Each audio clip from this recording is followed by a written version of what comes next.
hay algo que ocurre en la consulta de urología con una frecuencia que a mí ya no me sorprende, pero que sigue sorprendiendo a mis pacientes cuando se lo digo. Hombres de 50, 55, 60 años que llegan con disfunción eréctil, que han probado pastillas, que se han hecho análisis, que tienen la testosterona en niveles aceptables, que el corazón está bien, que no hay una causa orgánica clara que explique el problema y que cuando les pregunto por sus hábitos sexuales y específicamente por cómo se masturban, me miran como si les hubiera preguntado algo que no tiene ninguna relación con lo que les pasa. Tiene toda la relación. Soy la doctora Nora Carter, uróloga, y hoy voy a hablarte de los 7 errores concretos que cometen los hombres al masturbarse y que con el tiempo crean o agravan la disfunción eréctil. No son errores raros ni excepcionales, son errores que comete la mayoría de los hombres sin saberlo porque nadie les ha explicado nunca cómo afectan al cuerpo. Hoy lo vas a saber. Quédate hasta el final porque el error número 5 es el que más veo en consulta y el que más daño hace a largo plazo. Y es también el que más sorprende a mis pacientes cuando lo explico porque nunca lo habrían asociado con la disfunción eréctil. Y el error número 7 es el que menos se habla en público, pero el que más impacto tiene sobre el cerebro y sobre la respuesta sexual a largo plazo. Así que no te vayas antes de llegar ahí. Antes de entrar en los errores, quiero que entiendas una cosa fundamental, porque si la entiendes, todo lo demás va a tener mucho más sentido. La disfunción eréctil no aparece de un día para otro en la mayoría de los casos. No es algo que ocurre de repente una mañana sin razón. Es un proceso que se desarrolla durante meses o años, de forma gradual y silenciosa como resultado de hábitos que se repiten una y otra vez y que van causando daño acumulativo sobre el tejido eréctil, sobre los nervios, sobre la respuesta hormonal y sobre los circuitos del cerebro que controlan la excitación y la respuesta sexual. Cuando el problema ya es evidente, cuando ya hay una dificultad real para conseguir o mantener una erección, el daño lleva tiempo hecho. Por eso este video es importante no solo para quien ya tiene el problema, sino para quien todavía no lo tiene y quiere que siga siendo así. El primer error, y uno de los más comunes en hombres maduros, es la frecuencia excesiva sin recuperación suficiente. Voy a explicarte esto con claridad porque hay mucha confusión sobre la frecuencia ideal y sobre qué significa exactamente el daño por exceso. El cuerpo masculino necesita tiempo entre eyaculaciones para recuperarse de forma completa. Ese tiempo de recuperación no es solo una sensación subjetiva de cansancio. Es un proceso fisiológico real que implica la reposición de neurotransmisores, la recuperación del tono muscular pélvico, la normalización de los niveles hormonales y la recuperación de la sensibilidad nerviosa en la zona genital. Cuando ese tiempo de recuperación no se respeta, cuando hay masturbación muy frecuente sin dar al cuerpo el tiempo que necesita, empiezan a ocurrir cosas que a corto plazo parecen menores, pero que a largo plazo tienen consecuencias reales. La sensibilidad de los receptores nerviosos del pene disminuye de forma progresiva. El cuerpo, ante una estimulación excesiva y constante, responde reduciendo la sensibilidad como mecanismo de adaptación. Es el mismo principio que hace que dejes de notar el olor de tu propia casa después de un rato. La exposición continuada reduce la respuesta. Cuando esa desensibilización se instala, el hombre empieza a necesitar más estimulación para conseguir el mismo nivel de excitación que antes conseguía con menos. Y cuando en una situación real, con una pareja, la estimulación no alcanza ese umbral elevado al que el cuerpo se ha acostumbrado, la erección no llega o no se mantiene. No porque haya un problema orgánico, sino porque el sistema nervioso ha sido entrenado de forma equivocada durante meses o años. El tiempo de recuperación recomendable varía con la edad y con el estado de salud general, pero como orientación general, yo les digo a mis pacientes que a partir de los 50 años, el cuerpo necesita entre 24 y 48 horas de recuperación entre eyaculaciones para que el sistema funcione de forma óptima. No es una regla rígida, es una guía basada en la fisiología del envejecimiento masculino. El segundo error es la presión excesiva y el agarre demasiado fuerte, y este es uno que tiene consecuencias físicas directas y medibles sobre el tejido eréctil que muy pocos hombres conocen. Con los años, la sensibilidad nerviosa en la zona genital disminuye de forma natural. Es un proceso gradual e inevitable que forma parte del envejecimiento. Ante esa disminución de sensibilidad, la respuesta instintiva de muchos hombres es aumentar la presión, apretar más fuerte, buscar más fricción para compensar lo que ya no sienten con la misma intensidad que antes. Ese instinto es comprensible, pero es uno de los errores más dañinos que existen en este contexto. El pene tiene en su interior unas cámaras llamadas cuerpos cavernosos, recubiertas por una capa de tejido resistente, pero no indestructible, que se llama túnica albuginea. Cuando se aplica presión excesiva de forma repetida sobre el tejido eréctil, especialmente cuando la erección no está completa o cuando se forza una posición o una dirección que el pene no adopta de forma natural, se pueden producir microdesgarros en esa capa interna. Esos microdesgarros son lesiones muy pequeñas que individualmente parecen insignificantes. El problema es que el tejido cicatricial que se forma al curar esos microdesgarros es más rígido que el tejido original, y cuando esas pequeñas cicatrices se acumulan de forma irregular en distintos puntos de esa capa interna, el resultado puede ser la enfermedad de Peyronie, que es una curvatura del pene causada por esas placas de tejido duro que tiran del tejido hacia un lado durante la erección. La enfermedad de Peyronie en sus fases iniciales produce erecciones curvadas que pueden ser incómodas. En fases más avanzadas produce dolor durante la erección, dificultad para mantenerla y en los casos más graves imposibilidad de tener relaciones sexuales de forma normal. El tratamiento una vez establecida es complicado y los resultados no siempre son los que el paciente espera. Prevenir es infinitamente más fácil que tratar. Si te encuentras aplicando una fuerza excesiva porque necesitas mucha presión para sentir algo, la respuesta no es más presión. La respuesta es parar, descansar y cuando reanudes la actividad, hacerlo con suavidad y con lubricación suficiente. El tercer error es masturbarse sin lubricación, y aquí voy a ser muy directa porque es algo que parece menor y no lo es. La piel del pene en un hombre maduro no es la misma que en un hombre joven.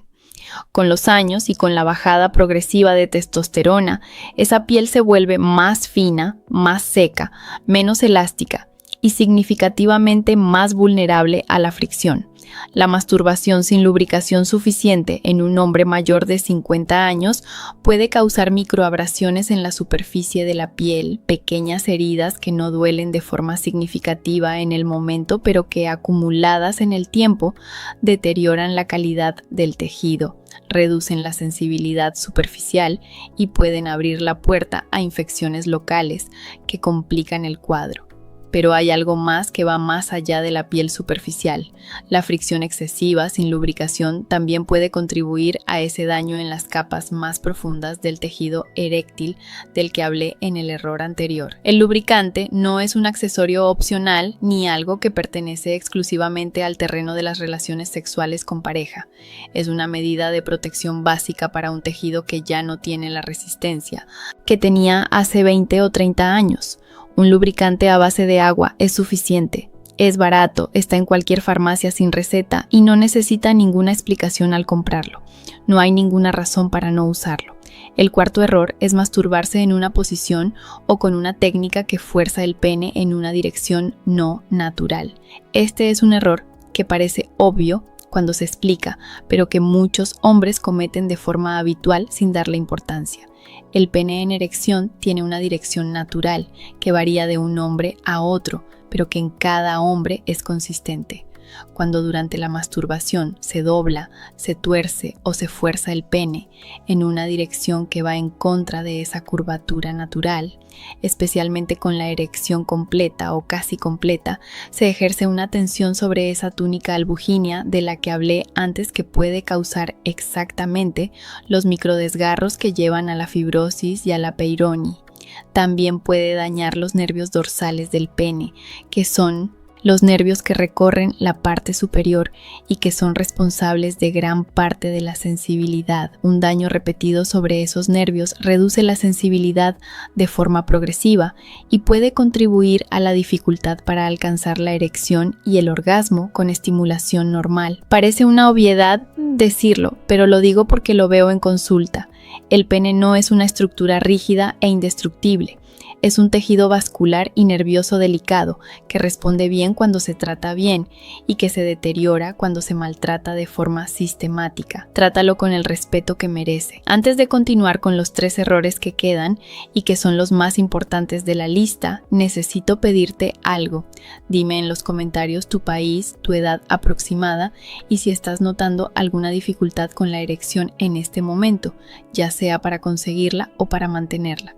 No tienes que dar ningún detalle, solo esos 3 datos. Necesito saber desde dónde me ve esta comunidad y qué está viviendo cada uno, porque hay miles de hombres viendo este video ahora mismo que están pasando por esto en silencio y que necesitan saber que no están solos y que tiene solución. El 5º error es el más frecuente de toda la lista y el que más daño hace a largo plazo, y cuando lo explico, la mayoría de mis pacientes se quedan en silencio porque nunca lo habrían asociado con la disfunción eréctil. Es el uso de pornografía de alta intensidad de forma habitual y sistemática durante la masturbación. Voy a explicarte exactamente qué ocurre en el cerebro cuando esto se convierte en un hábito, porque cuando lo entiendas a nivel neurológico va a quedar muy claro por qué destruye la respuesta eréctil con una pareja real.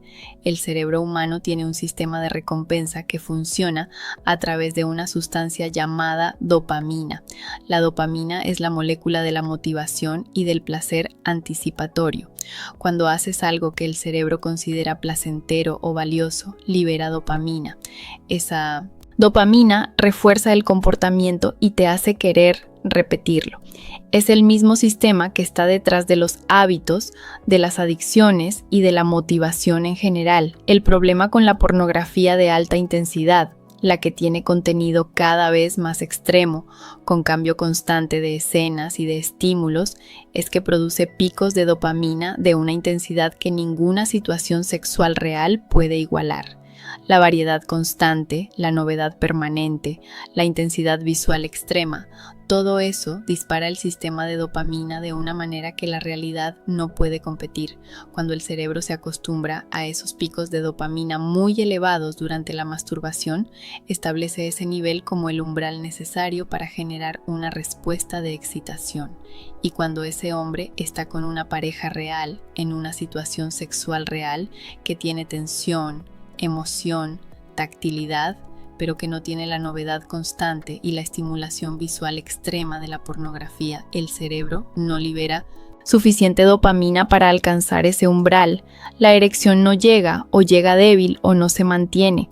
No porque haya un problema físico en el pene, no porque la testosterona esté baja, no porque haya ninguna enfermedad, sino porque el cerebro ha sido entrenado para responder a un tipo de estimulación que la realidad no puede proporcionar. Este fenómeno tiene nombre en la literatura médica y se llama disfunción eréctil, inducida por pornografía. No es una opinión, es un diagnóstico reconocido que cada vez aparece con más frecuencia en consultas de urología y de sexología en hombres de todas las edades, incluyendo hombres jóvenes perfectamente sanos desde el punto de vista orgánico.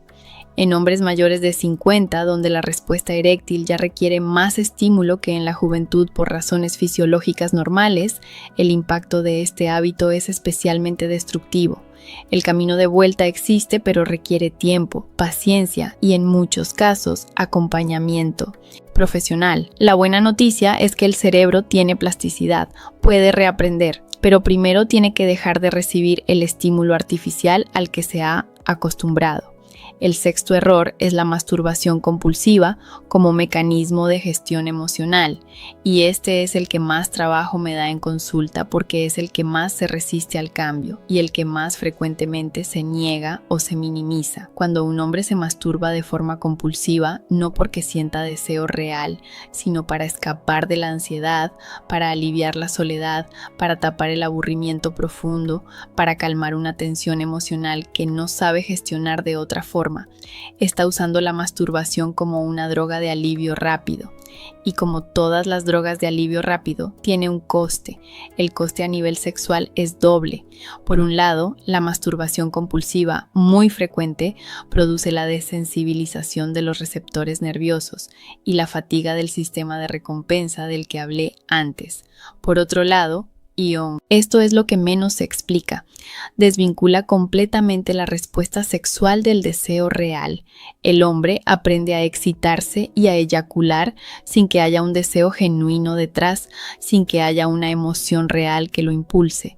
Y cuando en una situación con una pareja real aparece la presión de tener que responder, de tener que demostrar algo, el sistema no sabe cómo funcionar porque ha sido entrenado para operar en modo automático y solitario, no en modo de conexión real con otra persona. El estrés emocional crónico que está detrás de la masturbación compulsiva también tiene un efecto hormonal directo, el cortisol elevado de forma crónica, que es lo que produce el estrés sostenido, inhibe directamente la producción de testosterona. Y la testosterona baja contribuye a la dificultad eréctil. Es un círculo que se alimenta a sí mismo. La soledad o la ansiedad generan estrés. El estrés baja la testosterona. La testosterona baja dificulta la erección, la dificultad eréctil. Genera más ansiedad y la masturbación compulsiva se convierte en el único refugio que parece funcionar, aunque cada vez funcione peor. Salir de ese círculo requiere reconocerlo primero, y reconocerlo es más difícil de lo que parece, porque la mente humana es muy hábil para justificar sus propios hábitos. El séptimo error es el que menos se habla en público y el que más impacto tiene sobre la respuesta sexual a largo plazo. Es ignorar las señales que el cuerpo envía durante la masturbación y no llevarlas al médico. Me refiero a señales muy concretas: dolor durante la erección que antes no existía, una curvatura nueva que ha aparecido en los últimos meses, sangre en el semen que muchos hombres ven una vez y deciden ignorar esperando que no vuelva, una zona de dureza en el pene que no debería estar ahí, dificultad progresiva para conseguir una erección completa que va empeorando de semana en semana, sensación de ardor o molestia después de eyacular.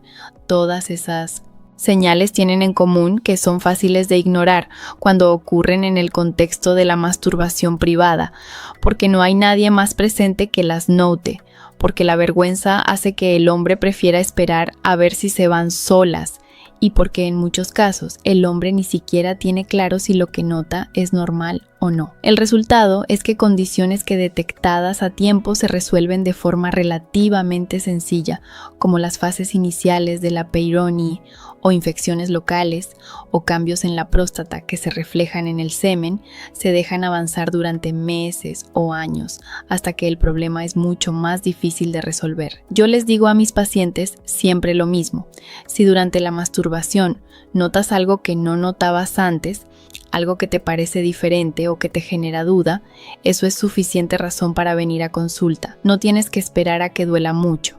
No tienes que esperar a que se repita 3 veces. La primera vez que notes algo diferente es suficiente. Señal. En urología, como en casi toda la medicina, el tiempo entre la primera señal y la primera consulta es uno de los factores que más influye en el resultado del tratamiento, y ese tiempo siempre lo decide el propio paciente. Para cerrar, quiero que te quedes con esto.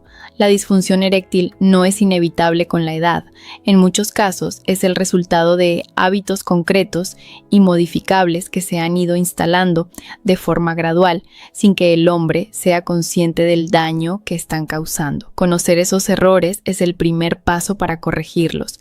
La frecuencia excesiva sin recuperación, la presión demasiado fuerte, la falta de lubricación, las posiciones que fuerzan el tejido, el uso sistemático de pornografía de alta intensidad, la masturbación compulsiva como escape emocional y el ignorar las señales que el cuerpo envía. 7 errores, 7 cosas que están en tu mano cambiar. Tu cuerpo tiene una capacidad de recuperación notable cuando se le da lo que necesita y se le deja de dar lo que le hace daño. Suscríbete ahora para no perderte la próxima alerta médica. En el siguiente video te voy a hablar de los 5 alimentos que mejoran la circulación en el tejido eréctil de forma demostrada y que la mayoría de los hombres no están comiendo. Uno de ellos tiene más evidencia científica detrás que algunos medicamentos que se recetan para la disfunción eréctil. Comenta debajo tu país, tu edad y si este video te ha dado información que no tenías antes. Tu salud no espera. Nos vemos en el próximo video.